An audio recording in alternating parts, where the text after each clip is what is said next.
शेर के दिलेर को गर्दिश में काट लेते हैं कुत्ते भी शेर को। तो प्रमाण पत्र कोई नहीं रोक सकता। वास्तविक चीज यह है कि हमें यह जानना है, हमें आने वाली पीढ़ी को यह बताना है कि वो जो तीर धनुष लेकर के खड़ी है वो कौन है, तुम क्या हो। कहते हैं क्या थे क्या हो गए क्या होंगे, क्या थे क्या हो गए क्या होंगे अभी, आओ मिलकर विचारे ये समस्या सभी।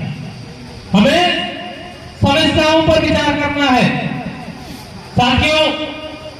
यह जो उत्तर प्रदेश की धरती है, जानते हैं यह किस प्राचीनतम भूभाग का हिस्सा है?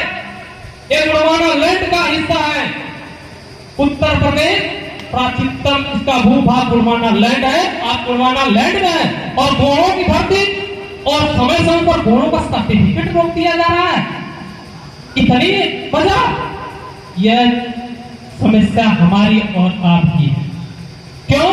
क्योंकि हमने अपने पूर्वजों को नहीं जाना, हम क्या थे उसको नहीं पहचाना।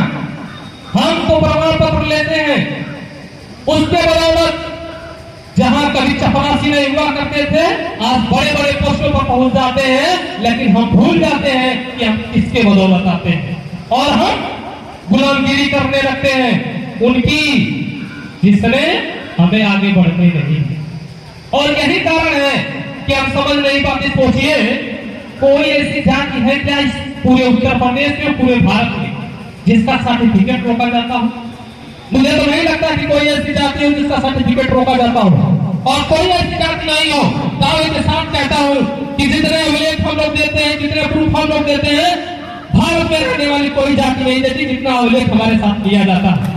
लेकिन उसके बाद माननीय सुप्रीम कोर्ट का आदेश आता है, हाई कोर्ट का आदेश आता है, उत्तर प्रदेश सरकार कोई ऐसा मंत्र नहीं है जिस महीने में शासनादेश नहीं जारी करती है।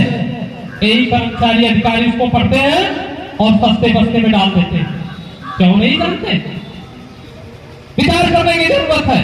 हमेशा शासनादेश जारी होता है, सारे बिंदुओं का निराकरण हो गया सुप्रीम कोर्ट से लेकर के हाई कोर्ट तक। हमारे जो पूर्व के लोग हैं, जो कमेटी इस पर काम कर रही है, आप नहीं समझते कि वो दिन रात कितना मेहनत करके इस मुकाम तक आपको और हमें पहुंचाई।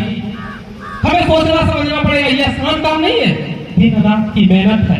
जब उस कमेटी, उस टीम के बारे में आप जान जाएंगे, आप भी उतना नहीं बैठेंगे जितना वो कमेटी बैठ करके अथक प्रयास करके यहाँ तक पहुंचाने का काम की। और हम सर्टिफिकेट लेते हैं और भूल जाते हैं। मित्रों, हमने वास्तविकता को नहीं भूले। अगर हम वास्तविकता भूल गए तो समझिए सब काम चौपट होने वाला है। दूसरी एकता। आजमगढ़ में आया हूं ना, आजमगढ़ से उदाहरण जानते होंगे आजमगढ़ का क्या हाल है। कभी एक ऐसा समय था कि आजमगढ़ ने पूरे प्रदेश में स्टार्ट किया था और आज आजमगढ़ में 14 साल से एक भी सर्टिफिकेट नहीं जाए।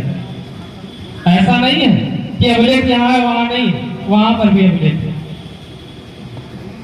अंग्रेजों के जमाने से लेकर के गजाने की तरह अभिलेख लेकर के मैं 14 साल से लड़ाई लड़ रहा हूं, लेकिन उस मुकाम पर पहुंचा हूं कि बहुत कुछ दिनों में ही फैसला हो जाएगा, कोई दिक्कत नहीं है। लेकिन लड़नी बड़ी बड़ी लंबी लड़ाई कोई लड़ेगा बिना लाभ का? 14 साल लड़ा, 2014 में आवेदन किया और आज 2023 चल रहा है। स्कूटनी कमेटी से लेकर के शासन तक लेकर के कोई ऐसा विकल्प नहीं बचा है, मुख्यमंत्री तक लेकर के कोई ऐसा दरवाजा नहीं है जिसके पास नहीं गया हो। और ये भी नहीं कह सकते कि गलत रास्ता से, अच्छे रास्ते से गया, और ऐसे रास्ते से गया हूं कि बड़े बड़े अधिकारियों की कलम फंस जाएगी। लेकिन धैर्य है और निश्चित रूप से सफलता होगा, और हमारे गुरु का आशीर्वाद है कि सफलता मिलेगा। मैं बस इतना ही कहूंगा कि आजमगढ़ में जो स्थिति है वह स्थिति आपके गाजीपुर में भी फैल रही है, उसे समझने और बचाने की कोशिश करिए। यदि गुण है तो 5 देव 6 देव की रूपरेखा भी मानिए। अगर आप भुला गए कि 5 वाला सही भैया, जो बहुत समझदार लोग समझ रहे हैं मैं क्या कहना चाहता हूँ, 5 देव वाले ही सही है, 6 देव वाले ही सही है, नहीं भैया तुम सही मैं नहीं सही, तो वह दिन दूर नहीं है। यह कैसे गुलाम हुआ, गोंडवाना लैंड कैसे टूटा, रानी दुर्गावती कैसे मारी गई, क्या इतिहास जानते